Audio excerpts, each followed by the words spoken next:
অফলাইনে যারা এই সাপ্তাহিক পাঠচক্রে উপস্থিত আছেন তাদের সকলকে আমি সশস্ত্র প্রণাম জানিয়ে আজকে আমরা কঠোপনিষদ প্রথম অধ্যায়ের প্রথম বল্লী আমাদের পাঠ হচ্ছে। আজকে এই কঠোপনিষদের প্রথম অধ্যায় প্রথম বল্লী 24 এবং 25 এই দুটি মন্ত্র পাঠ এবং ব্যাখ্যা দেওয়ার চেষ্টা করব। প্রথমেই শান্তি মন্ত্র পাঠ। আপনাদের কাছে বই থাকলে সবাই একসাথে পাঠ করতে পারেন।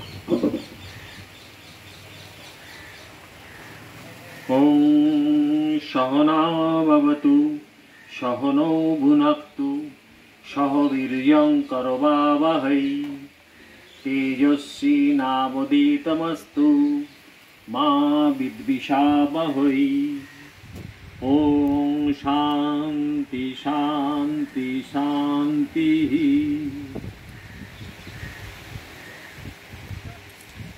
এর আগে পর্যন্ত আমরা 23 নম্বর মন্ত্র অবধি পাঠ এবং তার ব্যাখ্যা শুনেছি।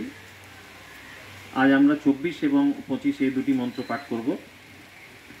এ পর্যন্ত যে মন্ত্রগুলি পাঠ হয়েছে তাতে আপনাদের নিশ্চয়ই স্মরণে আছে যে কি কি হয়েছিল। আমি একটুখানি রিক্যাপ করে নিই, আপনাদের মনে করিয়ে দিই। নচিকেতা যমরাজের কাছে গেছিলেন, তিনি তখন বাড়িতে ছিলেন না, তার জন্যে যমরাজ যখন ফিরে এসে জানতে পারলেন, তিনি তখন ক্ষমা চেয়ে তাকে তিন বর দেওয়ার প্রতিশ্রুতি দিলেন এবং সেই 3টি বরের মধ্যে 2টি বর নচিকেতা চেয়েছেন এবং সেই বর 2টি যমরাজ তাকে প্রাপ্ত করেছেন। এবং তৃতীয় বর যেটি নচিকেতা চেয়েছেন সেটি বলছেন যে ভগবান মৃত মানুষ সম্বন্ধে এক গভীর সংশয় ইহলোকে বর্তমান। কিছু লোকের ধারণা মৃত্যুর পর আত্মার অস্তিত্ব বজায় থাকে, আবার কারো কারো ধারণা মৃত্যুর পর আত্মার অস্তিত্ব থাকে না। এই বিষয়ে আপনার কি অভিমত, আমাকে তা বলুন। আমি আপনার মুখ থেকে এই অভিমতটি ভালোভাবে জেনে নিতে চান। আপনি ছাড়া এই রহস্য আর কেউ উদ্ঘাটন করতে পারবে না, একমাত্র আপনিই একমাত্র বক্তা এই বিষয়ে।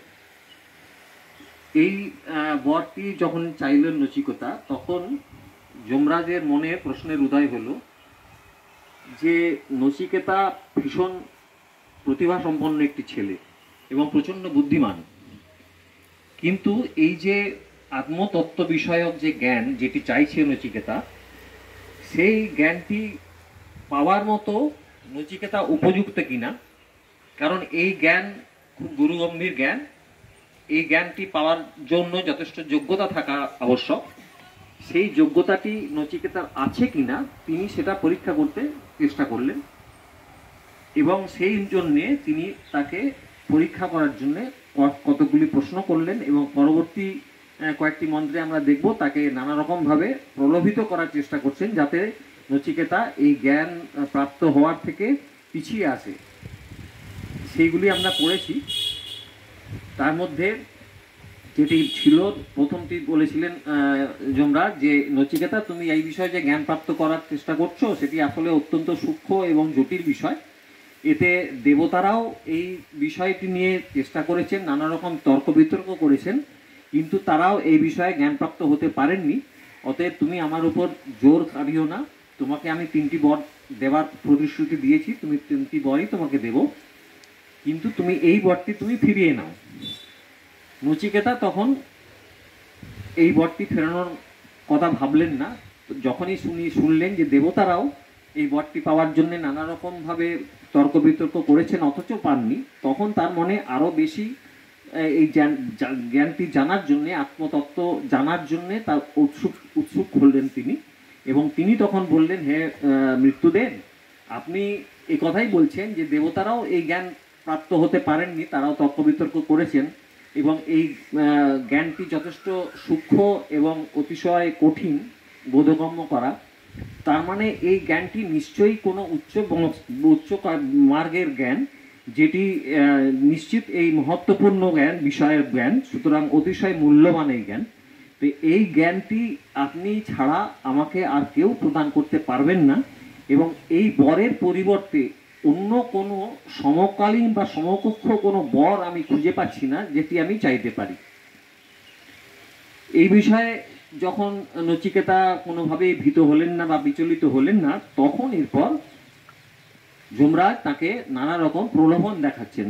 বলছেন যে তুমি শতায়ু হও, শতায়ু পুত্র পৌত্রাদি ইত্যাদি সমস্ত কিছু নিয়ে নাও, সোনা দানা গবাদি পশু হাতি ঘোড়া তোমার যা যা প্রয়োজন হয়, তোমাকে এই বিষয়ের জাগতিক বিষয়বস্তু ভোগ করার জন্য যেটুকু প্রমাণ যা যা প্রয়োজন হয় তুমি সব নিয়ে নাও, এবং 100 বছর পর্যন্ত তুমি বাঁচো, এই সমস্ত ভোগ বিষয়ে ভোগ করো, এবং যতদিন ইচ্ছে তোমার বেঁচে থাকা তুমি ততদিন ইচ্ছে বেঁচে থাকতে পারো। নচিকেতা তুমি এরপরেও বলছেন যে নচিকেতা তুমি ভুল করছো, যে তুমি চেয়েও না, জানা বিশাল সাম্রাজ্য চেয়ে নাও, এইভাবে তাকে প্রলোভিত করার চেষ্টা করছেন। তারপরে বলছেন কি, আমরা সেটি আজকে পড়ব 24 এবং 25।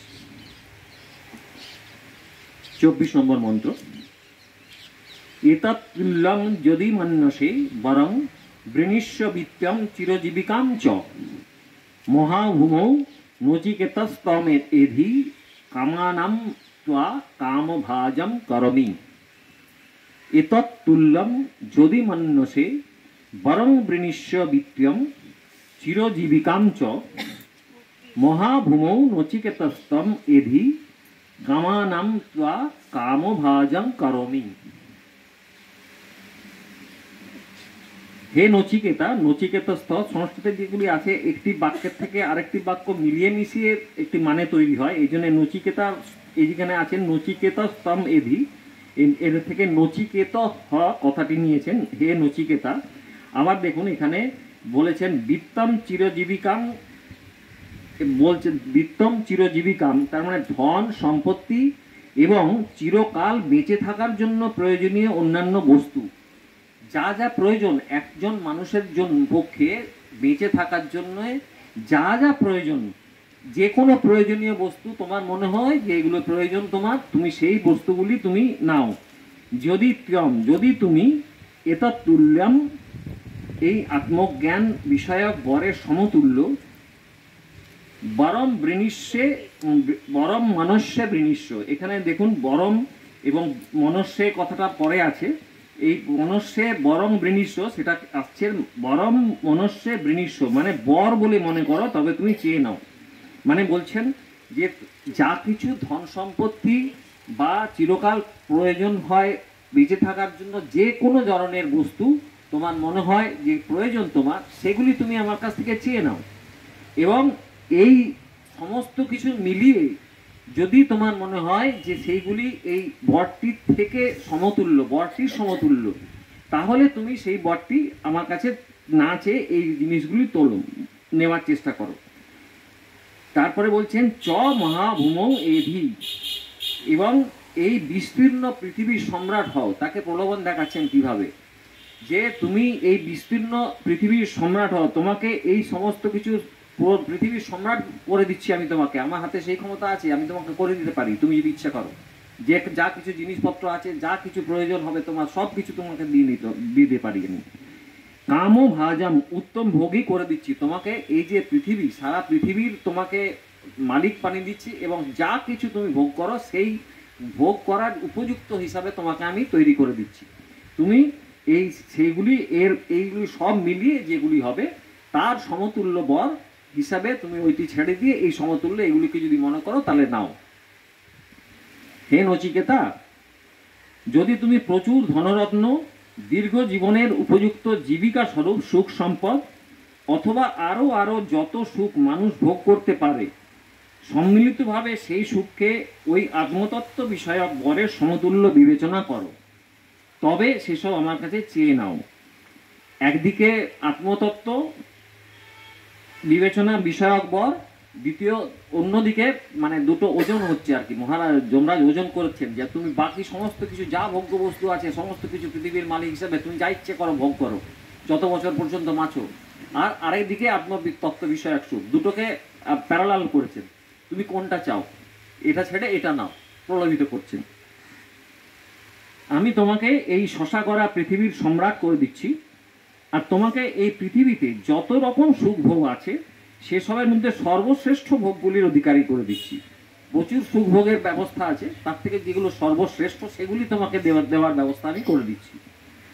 এইভাবে যমরাজ বাকপটুতার দ্বারা আত্মতত্ত্বের মহত্বই প্রকারান্তরে প্রচার করার জন্য নচিকেতাকে এক বিশাল ভোগের প্রলোভন দিতে লাগলেন।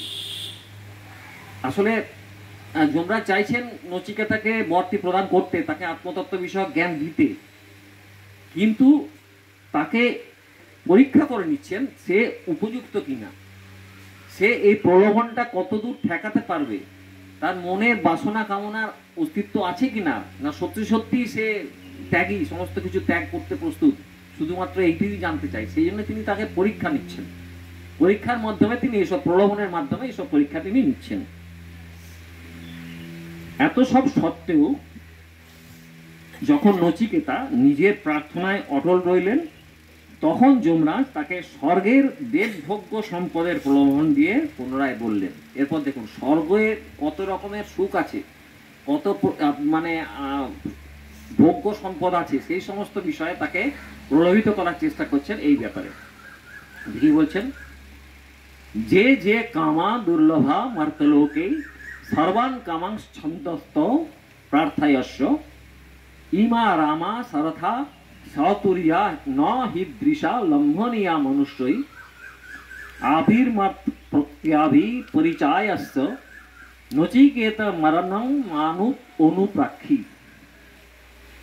যে যে কামা দুর্লভা মর্তলোকে সর্বান কামাংস ছন্দতঃ প্রার্থয়স্য ইমা রামাহ সরথা সতুরিয়া ন হিদৃশা লম্ভনীয়া মনুষ্যৈঃ আবির্মত প্রত্যাভি পরিচায়স্য নচিকেত মরণম মা অনুপ্রাক্ষী। যে যে কামা মানে হচ্ছে যে যে ভোগ মর্তলোকে মনুষ্যলোকে দুর্লভার, যে সমস্ত বস্তু জাগতিক বস্তু আমরা মর্তলোকে বা পৃথিবীতে আমরা পাই না, মনুষ্যলোকে আমরা পাই না, সেই সমস্ত সর্বান কামান সেই সমস্ত ভোগ্য বস্তু ছন্দতঃ প্রার্থয়স্য তুমি তোমার ইচ্ছে অনুযায়ী প্রার্থনা করো। যেগুলো পৃথিবীতে পাওয়া যায় না, যেগুলো পৃথিবীতে দুর্লভ অথচ স্বর্গে পাওয়া যায়, এই সমস্ত যে ভোগ্য বস্তু আছে সেইগুলি তুমি প্রার্থনা করো। সরথা সেগুলি কি কি তাও সেটাও বলছেন। সরথা সতুরিয়া ইমা রামা, সুসজ্জিত রথ এবং নানা প্রকার বাদ্য সহ স্বর্গের অপ্সরাগণ। ইমা রামা হচ্ছে স্বর্গের অপ্সরাগণের কথা বলা হয়েছে। এই সুসজ্জিত রথে তুমি তোমার নানা রকম বাদ্যযন্ত্র সহ এই স্বর্গের যত অপ্সরা আছেন সব তুমি সঙ্গে নিয়ে যাও, সবাইকে। যেগুলি কি বলছেন, মনুষ্যা ইদ্রিসা, এই মনুষ্যই ইদ্রিসা, এখানে ওই রকমই একটা হয়েছে, মনুষ্যই হি ইদ্রিসা আছে, হি ইদ্রিসা মনুষ্যই তার সাথে মিলে মিশেছে মনুষ্যই ইদ্রিসা। এইরূপ রমণীদের, এই যে স্বর্গের যারা অপ্সরা আছেন এইরূপ রমণীদের কি বলছেন, ন হি লম্ভনীয়া, কোন রকমের লভ্য নয়, এদেরকে পাওয়া একদমই পাওয়া যায় না, এরা একদমই লভ্য নয়, যে কেউ এদের পেতে পারে না। মহৎ মত প্রত্যাভি, আমার দেওয়া, আমি তোমাকে এইগুলি এই অপ্সরাদেরকে তোমাকে দিচ্ছি। আভি, এই রমণীদের দ্বারা তুমি পরিচারয়স্য, নিজের সেবা পরিচর্যা করো। তুমি এই সমস্ত রমণীদের তুমি সঙ্গে নিয়ে যাও সুসজ্জিত রথে এবং বাদ্যযন্ত্র সহ, এবং তুমি তোমার পরিচর্যা করাও, সেবা করাও। তারপরে কি বলছেন, নচিকেতা, হে নচিকেতা, মরণম, মৃত্যুর পরে, কিন্তু হে নচিকেতা মৃত্যুর পরে কি হয়, আত্মার কি গতি হয়, মা অনুপ্রাক্ষী, এই কথা আমাকে জিজ্ঞাসা করো না। তিনি ওই জায়গাটাতেই থাকছেন, এত প্রলোভন দেখাচ্ছেন, দেখানোর পরে তিনি বলছেন এত কিছু দিচ্ছি তোমাকে, তোমার যা ইচ্ছে ভোগ করো, অপ্সরাদের নিয়ে যাওয়া, যেগুলো সহজে প্রাপ্ত হয় না, কেউ পায় না, সমস্ত কিছু পাওয়া যায়, সেই সব দিচ্ছি, কিন্তু তুমি এই আত্মতত্ত্ব বিষয়ক জ্ঞান লাভের জন্য আমাকে চাপ দিও না। হে নচিকেতা, যে যে ভোগ মর্তলোকে দুর্লভ সে সমস্ত তুমি চেয়ে নাও। সুসজ্জিত রথ, সঙ্গে বহু বাদ্যযন্ত্র সহ স্বর্গের সুন্দরী অপ্সরা সকল, যা মনুষ্যলোকে কোনোদিনই পাওয়া যায় না, যাদের জন্য বড় বড় মুনিরষিরাও লালায়িত থাকে, সে সকল আমি অতি সহজেই তোমাকে দিচ্ছি। তুমি এদের নিয়ে যাও, আর এদের নিয়ে তুমি যদৃচ্ছ পরিচর্যা করাও। তুমি এদের নিয়ে যাও, পরিচর্যা করাও, কিন্তু নচিকেতা তোমাকে আবার বলছি, আত্মতত্ত্ব বিষয়ে কোনো প্রশ্ন আমাকে করো না। এখানে কি বলছেন? যমরাজ, বললাম যমরাজ কিন্তু চাইছেন নচিকেতাকে দেওয়ার জন্য, পরীক্ষা করছেন এবং তাকে নানাবিধভাবে প্রলোভিত করার চেষ্টা করছেন, তাকে অধিকারী হিসাবে প্রতিষ্ঠিত করার চেষ্টা করছেন। সেই জন্য তিনি এই সবগুলো প্রলোভন দেখাচ্ছেন এবং তাকে নানা রকমভাবে বিচলিত করার, বিভ্রান্ত করার চেষ্টা করছেন। সেই জন্য বলছেন, যমরাজ শিষ্যের প্রতি স্বভাবতই দয়ারদ চিত্ত এবং মহান অভিজ্ঞ আচার্য। তিনি অধিকারীকে পরীক্ষার সঙ্গে সঙ্গে তাকে এই ধরনের ভয় এবং একের পর এক চরম ভোগের প্রলোভন দেখিয়ে খুঁটিকে যেমন নড়িয়ে নড়িয়ে তার অবস্থান অনড় ও দৃঢ় করতে হয়, একটা খুঁটি যখন পুঁতি আমরা তখন নাড়িয়ে নাড়িয়ে তাকে খুঁজতে হয়, সেটা তখন যে দৃঢ় হয়, সেই রকম তেমন করে অনাসক্তির ভিত্তিকে আরো দৃঢ় করছেন। তার যে অনাসক্তি, সেই অনাসক্তির ভিত্তিটাকে আরো দৃঢ় করার চেষ্টা করছেন। প্রথমে দুর্বোধ্যতার ভয় দেখিয়েছেন, তারপর একের পর এক এই জগতের চরম ভোগের সকল ছবি তার সামনে তুলে ধরেছেন, আর শেষে স্বর্গ সুখের প্রতিও তার চরম বৈরাগ্য দৃঢ় করার উদ্দেশ্যে স্বর্গের অনেক রকম দৈবী ভোগের ছবি তাকে দেখিয়েছেন। আবার বলেছেন, এইসব ভোগকে যদি তুমি আত্মজ্ঞানের সমতুল্য মনে করো তবে তুমি চেয়ে নিতে পারো। কিন্তু নচিকেতা ছিলেন প্রার্থনার দৃঢ় নিশ্চয় সম্পন্ন এবং প্রকৃত অধিকারী। তিনি জানতেন যে এই সব ইহলোক এবং পরলোকের চরম ভোগ সুখ আত্মজ্ঞানের ক্ষুদ্রতম অংশেরও সমান নয়। অতএব তিনি নিজের নিশ্চিত বোধকে যুক্তি দিয়ে সমর্থন করে পূর্ণ অনাসক্তি দেখিয়ে যমরাজকে বললেন। কি বললেন পরের দিন শুনবো। আজ এই পর্যন্ত।